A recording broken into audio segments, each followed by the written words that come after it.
Hey guys, and welcome back. So today I wanted to do a video on the 7 things I do not let my kids do. So this idea and this concept was based around a viral trend that popped off a couple years ago. And anytime I see people talk about things they don't let their kids do, I immediately click because I have to know. I love knowing how people parent and their parenting philosophies. And I'm also really into right now how the Danish people parent. I've read 3 books on it. It's so enlightening, so interesting as an American, reading about how people parent in different cultures. And so today I want to talk about the 7 biggest things I try not to allow my kids to do and reasons why. So if that interests you, keep watching or listening and let's get into it. All right, guys, before we get into it, I do put these up on YouTube. So I have a whole dedicated YouTube channel. If you're watching it, it's redundant, but I have a dedicated YouTube channel to basically making these podcasts into YouTube videos. So I will link that down below if you guys are listening to this. And if you're watching it and if you want to listen to it, it's on all the places that you'd listen to a podcast. So Apple Podcasts, Spotify, and all that. So I had to get that in, but really quick. And also, if you guys enjoy the podcast, please leave a review. It would mean the absolute world to me. And I will link below. You can leave it on Apple Podcasts. Just, your honest thoughts. Okay, so the very first thing that one more disclaimer. So when I say I don't let my kids do these things, it's not like they get a slap on the wrist, spank on the butt, or I scold them in front of everybody. It's just an opportunity, and the way I see it, an opportunity to train them to be effective in these areas or to stop doing certain things. Okay. So the title's obviously heavy clickbait-ish, just to get your guys' attention. But yeah, let's go ahead and get into it. So the first thing is right away, I'm already controversial because there's a lot of people out there that think they don't demand as much out of their children, not in a bad or good way, I feel like it is what it is. It's just my experience, as others do. Okay. So they give their kids a pass because they're kids. In a lot of areas I do this. And this is one that I don't because this is how I was raised. And anyways, okay. So the first thing is try not to allow my kids, and I wouldn't obviously publicly shame them. It's just an opportunity for training, but to not look people or adults in the eye when other people say hi to them, when they introduce themselves to them, when they are asked a question from somebody else. Now, obviously, we're going to omit the whole stranger danger. So I don't make them talk to strangers if I'm not around. Like, for some reason, I step inside the house and some random that they've never talk to asks for their name outside the front yard, I have them run inside because that is like, if I'm not there. But generally this would be in any type of, social setting. So like at church, at a homeschool co-op, or at the grocery store, anywhere where they are meeting people for the first, second, or third time that they don't know. And so I bring this up because ever since I started having kids, I've met more kids than ever, which is very interesting because you notice parenting patterns and how people are raised more. Like, I was never around kids until I had my own. My sister's 10 years older, so I've never been around babies, little kids, nothing. And so what I noticed when going to a lot of these social settings is I, as a non-scary looking mom, okay, I'm like not threatening to anybody, I'll be talking to someone else's mom, their kid will run up and I'm like, oh, hi, my name's Haley. What's your name? And they just run away, or they'll run away, not because they have something to do. I understand kids are kids and they're like in the middle of playing, like totally don't disregard that, but they'll run away because they'll be nervous, shy, they don't want to talk to me, whatever. Or they will hide in between their mom's legs at any age. I'm not just talking about like a 1 or 2 year old. I totally get that. Like, seriously, I get that. But like 3, 4, 5, 6, 7, 8, 9, 10 and up, sometimes they will hide behind their mom. Now, this makes homeschooling sound bad. I'm not talking about homeschool settings. Actually, this is like regular park play dates. The kids are in school. It has nothing to do with homeschooling.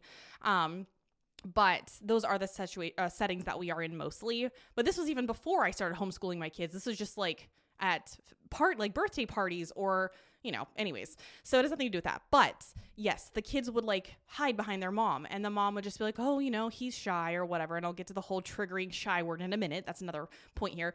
And I always look at that and I'm like, no, you give your kid a pass. And now I know a lot of you guys are going to come for me here, but you give your kid a pass because they're a kid, but I just don't believe that you should. And I think it's because how I was raised. So my dad did demand a lot out of me as a little kid. And I think that no parent's perfect, obviously. But I do think a lot of it, as far as like communication wise, it served me extremely well, because when I was a little kid, he basically trained me through role playing when I needed it. And this is what we do for our kids. I'll explain in a minute because it sounds weird, but bear with me. He explained that everybody deserves respect. It doesn't matter if you're 3, 4, 5, probably 2 is kind of young, but 3, 4, 5, 6, 7, 8 and up. If somebody asks you a question, you ask them a question back. If someone wants to shake your hand, you look them in the eye, you give them a firm handshake, and you communicate well. It doesn't matter that they're older. He always kind of encouraged the idea that no one's better than anyone else just because they're older. And I have something to offer even someone that's like 50 years old. I might know more than them in a subject. I might, bring something to their life that they couldn't do for themselves. And so he trained me to look for opportunities to be an effective communicator from a very young age. And so that I could walk up to a group of adults or teenagers as a child and, introduce myself to them and know how to do that. Now, I was extremely introverted and shy for different reasons, which we'll get to, but I was still able to do that.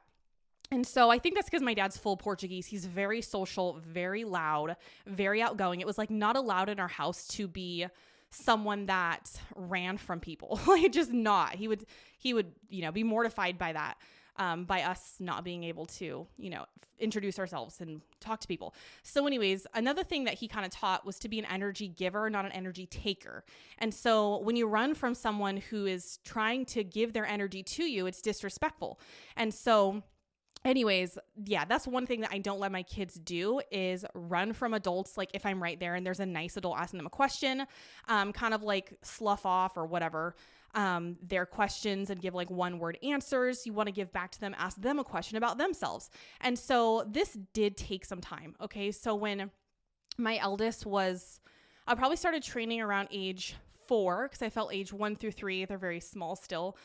They don't even know a lot of words. I mean, they do, but like as far as different types of things, I didn't demand as much, but 4, 5, and 6 is like definitely something we've honed in on. And Annabelle can walk up to anybody, introduce herself, firm handshake, look in the eye, no matter the age, and ask them a question about themselves. And it's been trained throughout the years. So something that we do is we train them, like I said, through role playing. And this is something my dad taught me. And so what we will do is we'll be like little actors, and the kids absolutely love it. We do this for a lot of things like manners, role playing as far as like if a kid is trying to bully you or if a kid's mean to you, or what do you do if you get lost at a store? Like we'll role play for anything, and it's very effective, I think, because we've seen it like in action and like when in practice. So like as far as role playing for communication, Annabelle will pretend that she's herself, or she'll pick a different name to be fun, like Sally, and I will be Margaret, whatever, the mom, and Doug's like a child. And so, what do you do if like 2 people come up to you and your mom's there, obviously, and they want to know about what grade you're in, and what do you do? Like, how do you stand with confidence? How do you express through your body language? That's huge, because like shivering and running in between my legs is not allowed in our house, because it shows, in our opinion, strong opinion, disrespect to the other person. So we want to be an energy giver, and I really want to encourage that from a young age, and that's the first thing that I do. And so, by the way, though, if for some reason, which has totally happened, like kids aren't perfect, I'm not perfect, but if we are in a setting and one of my kids does run away or does something that isn't as respectful and energy giving, I don't scold them on the spot. Like I will not say anything, in fact, until we do role playing. And when appropriate, I will bring it up, but I never want to publicly shame them or shame them in general. It's just, I am shown that I need to train them more, and we need more practice. Then actually we will put this into practice in real life. So after we role play the next day, I'm like, okay, we're going to practice, the thing that we talked about yesterday about body language. And so we're going to go over to our neighbor Cindy's house. She's like 80 years old, and we're going to practice. And so we practice on our neighbor, and they don't even know we're practicing on them, but shaking a hand or whatever, maybe not that, but something to that sort. And it absolutely works. I will say though, that I do already see that it's easier with some kids than others. Annabelle is extremely extroverted, our eldest, she's 6. The 4-year-old, she's, the middle child, not that matters, but she's like, just like me, an introvert. And so she has a harder time with it, but like light years better than some kids that will just run away and be frankly rude, in my opinion.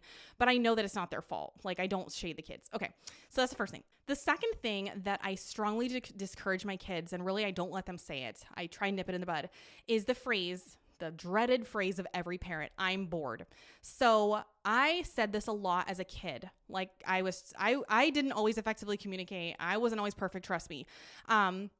So I learned what not to do with my own self and, my parents and all that. But I did say I was bored a lot. And I know it's because I was in regular school. I went to private school up until 8th grade, then public high school. And everyone around you says, I'm bored. I'm bored. This class is boring. Bored. It's like the phrase for kids. So that's why I think I adopted it. My kids don't say it as much because they don't get screens unless it's like an educational thing that we're all trying to show them about, I don't know, World War II, not literally, but like the 1920s, I don't know, something on the TV that's educational. They don't get screens. And I think that really is a big contributor as to why they don't say it, but also they're not around kids that say it. Like the homeschool kids that were around, they're not bored. They have so much to do. They play outside constantly, and they also don't get a lot of screens. Sometimes I think like when kids say, at least it was for me, I'm bored, they want to play video games. Like when I was a kid, I say I'm bored, I want to play The Sims, So whoever knows The Sims is like an OG 90s kid. But anyways, so yeah, I don't encourage them to say, I strongly discourage them to say that, because something my dad always said to me over and over and over, no matter how many times I said it, is boring people are bored. And isn't that the truth? So anytime he'd say that, I'd roll my eyes like a typical kid. And I would sit with it. I'm like, man, I don't want to be boring. I want to be creative. I want to be resourceful for myself. And so when my kids do say something of the nature, I'm bored, or whatever, there's nothing to do, kids do say that.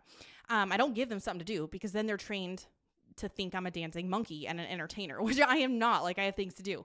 So I do find though that if my kids are lingering around the house, our routine isn't tightened up enough.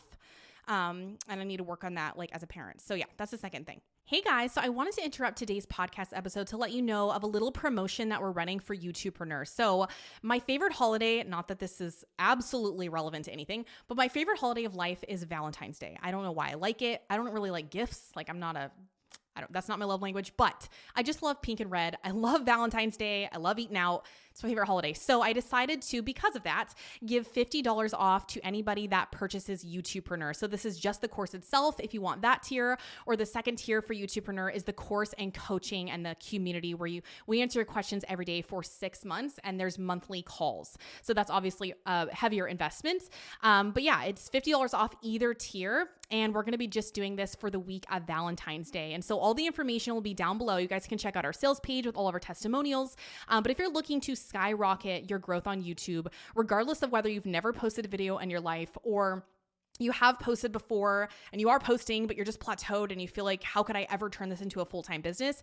YouTubepreneur is definitely the program for you, because I not only teach you how to grow and go viral, I teach you how to turn YouTube into a full-time business and to leverage that through multiple income streams. So it's everything I've ever learned throughout, I think, 8 years on YouTube, and through selling multiple different products. Physical products, digital products. I teach you sponsorships. I teach you UGC content. And so everything you need is in this program. And so yeah, you can get $50 off this week. So check out the link below if you're interested, and let's go ahead and get back into the podcast. All right. So the third thing that I'm absolutely psycho on, and this is something that I feel very strongly on. And I think that I might be the only one. Like, I'm not the only one, but I'm a very small percentage of moms that I meet that really don't like this, because I hear this word all the time and it's such a triggering word. Okay. I do not let anybody tell my kids. I don't say to my kids, I don't let them say to themselves, the phrase I'm shy. And that is because as a kid, I was deemed shy. So I was kind of a weird kid. I think it's because the way that my parents raised me, I don't know, I was more mature for my age. I'm also an introvert. I didn't want to go play on the playground, really. Like, it wasn't fun for me to slide down the pole. I don't want to go down the slides. I don't want to get sand thrown at me. I don't want to do those kiddie things. Doug was like that too. It's probably why we're married to each other. But we weren't typical kids. I don't know if that was a good or bad thing, but we just weren't. So I wanted to talk to the teachers at the playground. That's weird. Okay. So I'd sit and I'd talk to I don't know, the yard duty lady, or I'd sit and I'd talk to an adult because my dad always talked to me like I was a little adult. And I don't know, it was more interesting for me than talking to kids. And so because I didn't want to do those kiddie things, I was told I was shy constantly. My teachers said, oh, Haley's just shy. It's okay. My friends' parents, no shade to them. Like I literally was like, I did become shy. In the end, because of this identity that Haley is shy was placed on me. Everyone said it, I don't think my parents never said it of me because they knew that I wasn't. I just didn't like those things. Thank gosh. They weren't constantly telling me that. But because I was in school, I was labeled Haley is shy up until literally like college. I was shy. High school, everything. And so because everyone told me I was shy, you adopt the belief that is your core identity. I am shy, and it really messes with you. Okay. And you guys will know if you were told this, and you might not have thought about it maybe until right now. Yeah, I was told I was shy and it messed with me. Okay. So because I was shy, or I thought I was shaking in presentations. I obviously in turn became more shy. I didn't want to do presentations. I didn't want to like introduce myself like just willy-nilly to anybody at school. I didn't really feel, I was nervous to make friends for obviously different reasons, but it all started when I was an adolescent being called I was shy. And so my kids have only been called shy like twice. And oh my God, like not that I'm rude, but I'll say, nope. They're not shy. They just don't feel like talking, or they're not shy. They're tired, and it's always like other parents saying, oh, it's okay. She's just shy, to like my 2 or 3-year-old. I'm like, no, they're not, they're just. And obviously you eventually after the age, I think 3, you want to train your kids to not respond, like I was just saying, to other adults. But when they're really small, they're shy a lot because they are shy. I mean, at like 2 and 3 years old, it's not that they're shy. They got stranger danger. They don't know who that is, but after that, I think you can work them out of that and be more confident in talking to people. Now, there's obviously a small percentage of people I'm so tired of giving disclaimers. Because like on one of my last homeschool podcasts, someone was like, well, what if they have this special, like, I don't know, mental condition where they really can't communicate? I'm like, yeah, but that's such a small percentage of the population. I'm talking about the masses. Like I'm talking about the average. Okay. So I'm going to try and not give a disclaimer, but yes, there are people that have a hard time communicating for different reasons, psychologically, mentally, but for the average person, this is where I get really opinionated, and you guys might disagree or agree, whatever. Let me know down below, in the comments. But now that I'm an adult, and kind of like what my dad has taught me is that if you are shy past, I don't even know, a young age, I don't know what the age is. Okay. This is just my opinion. I think it's more of a selfish act than just that is how I am. I'm an introvert. I'm an extreme introvert, and so is my husband, Doug. Like we'd rather be alone with each other or by ourselves than talking to people. Like we really, and being an introvert, what I've recently learned is being an introvert doesn't mean you're shy or don't, like social settings. It's just that when you are in social settings, when you're done with the social setting, you feel drained. And when you're an extrovert, when you're in the social setting, after the social setting, this is what my knowledge of it is, you feel rejuvenated. Like you get more energy from being with people, and introverts get less energy. We get way less energy. We're like depleted, and so as far as like being shy though, I don't think it has something to do with introvert or extrovert. I really do. I think it's more of like, you are so consumed with yourself that you don't want to be an energy giver, like I said, and you just label yourself as shy so you get a pass. So I never want my kids to give themselves that pass, because I do want them to give their energy to other people more than they're giving it to themselves. So even if they're having a hard day and they're really tired, if someone asks them a question, their focus is on the other person feeling good, not on preserving their energy. And so that's just my super blunt opinion.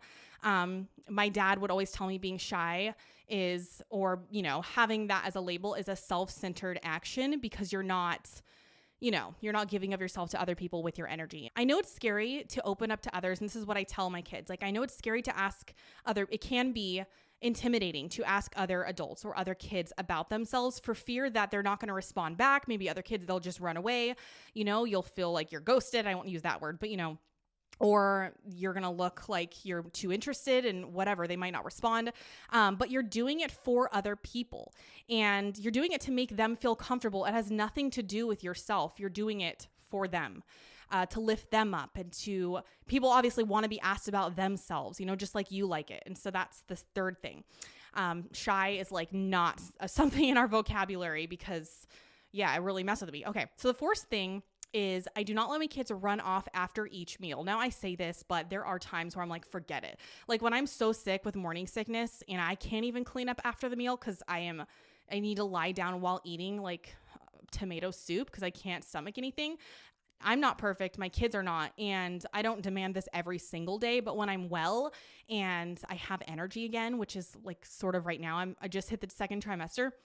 I don't let them run off after each meal. And so I have trained them with my husband to ask, what can I help with? And now this took forever. Okay. This truly took blood, sweat, and tears, like getting them to help. Not that it was hard. It was just a lot of training.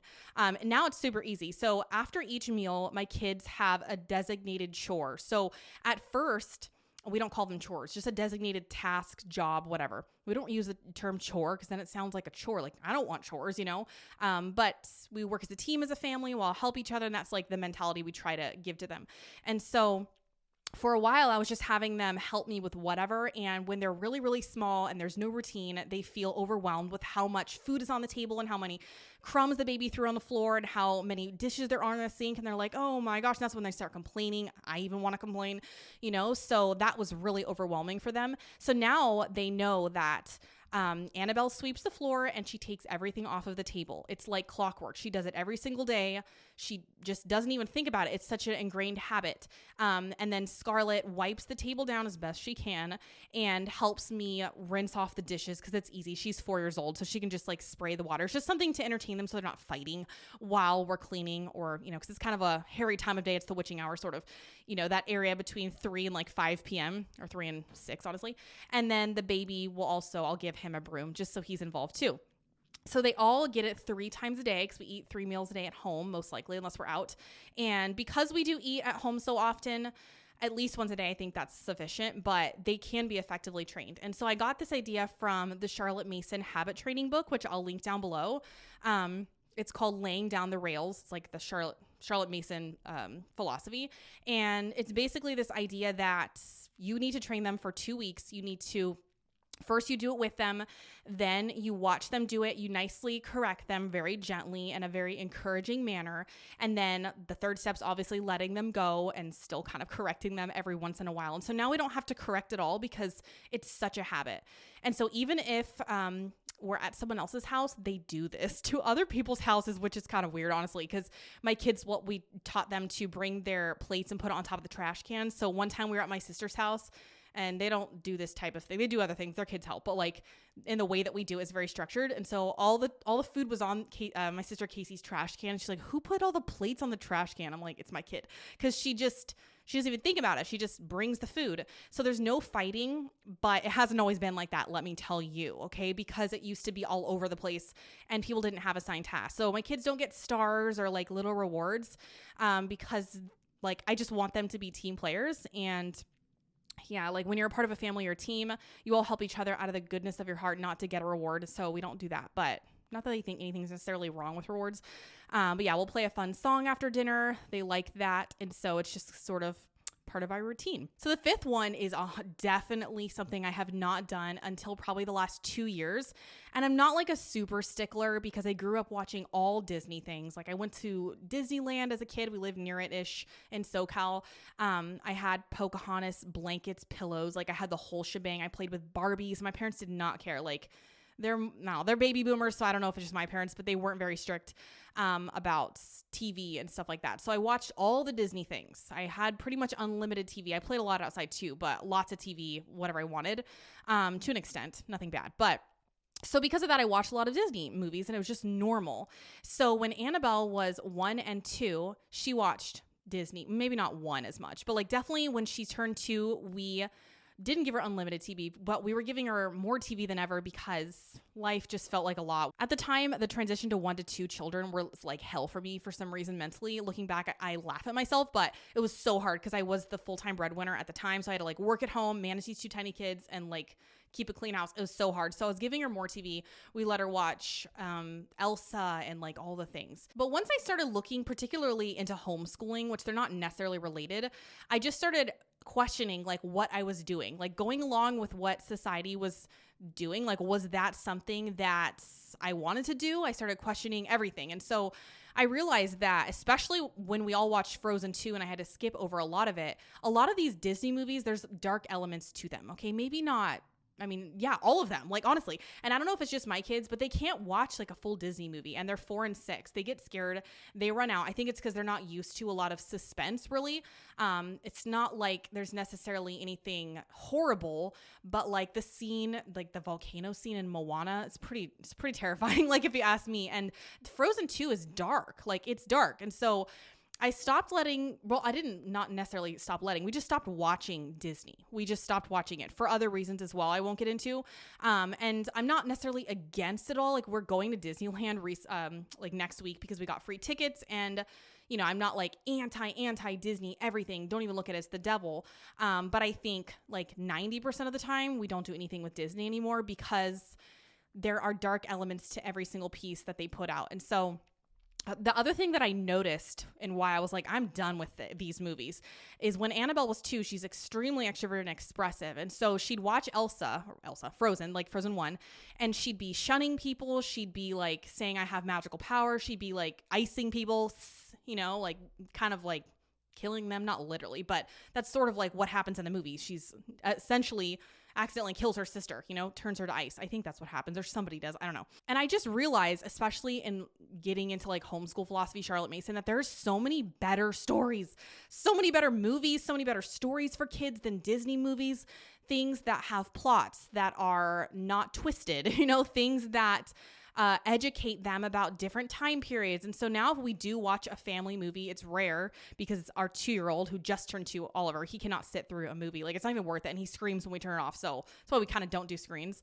But if we were to sit through it, maybe during his nap time on a special occasion, it's going to be something that teaches them something about life. I don't know. I just think there's so many better movies out there and better books and stories. And so, yeah, I don't buy anything Disney anymore. Now, again, we're going to Disneyland next week. So, I think there's a balance with everything. I don't think you're horrible if you like love Disney, but I just find that there's more cons for us than there are pros. Okay, so the next thing that I no longer do is I don't buy them Barbies. So I've bought, especially my eldest, so many Barbies. All of these things I've done. Okay, I never want you guys to think that I'm on a high horse. Like people have called my kids shy. I've told them not to be so weird. Like I don't know. I'm not perfect. Like.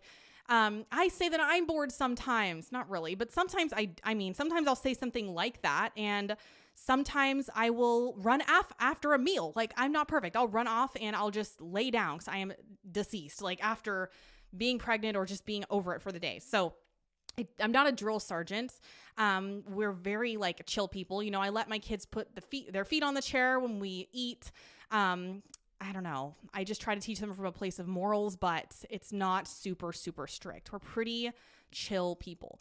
But I don't buy Barbies anymore because I just want them to grow up with a maternal element. And so for me, I'd rather them play with baby dolls or dolls, things that have more charm to them, things that have like already my 4 and 6-year-old are like, why does this Barbie have lacy underwear? Like, why does this Barbie have big, big boobs? Like, why? Like, why does she have this? And one time they were playing with someone else's, man Barbie, like the Ken doll. And there's all the weird things about that as well. And so they're just a little bit too grown up. Like Barbies are just, I don't know, the shapes of their bodies and how everything's like the way that they look. You guys catch my drift here.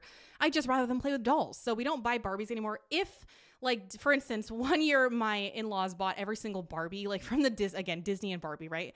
They don't watch this, but I wouldn't care if they did. I'll let them play with that for a period. Like it's okay. It's a gift. I'm not like anti, it's the devil, but I do not buy it because again, like I now question things. I'm like, is there something better for them to be looking at all the time? Okay, so the last thing that I do not let my kids do, literally, is I don't let them play with my phone, play with an iPad, or look at a screen if I'm not there.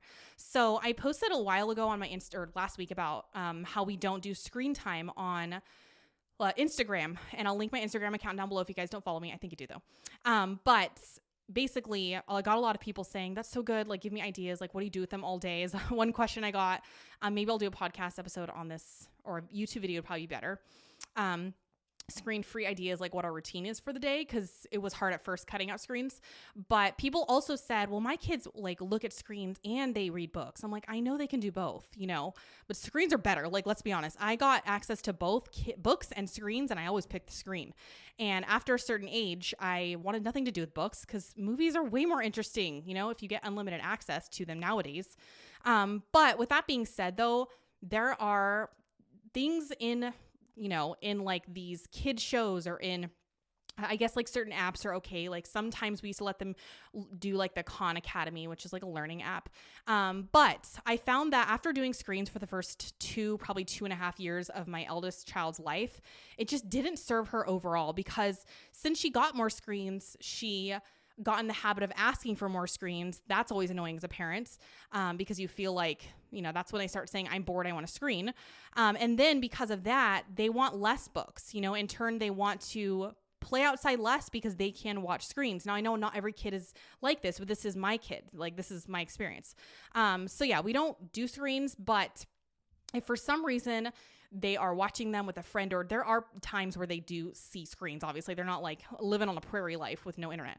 But I will be there watching them. They're not allowed on my phone. There's a lock, because obviously my 6-year-old can navigate an iPhone like a monkey can. So another thing that we did as far as like no screens is we did get a CD player, because I think that when you can listen to books on tape, I don't want them to have the TikTok, reaction to needing to have the instant gratification to see something new every 5 seconds, whatever that's called.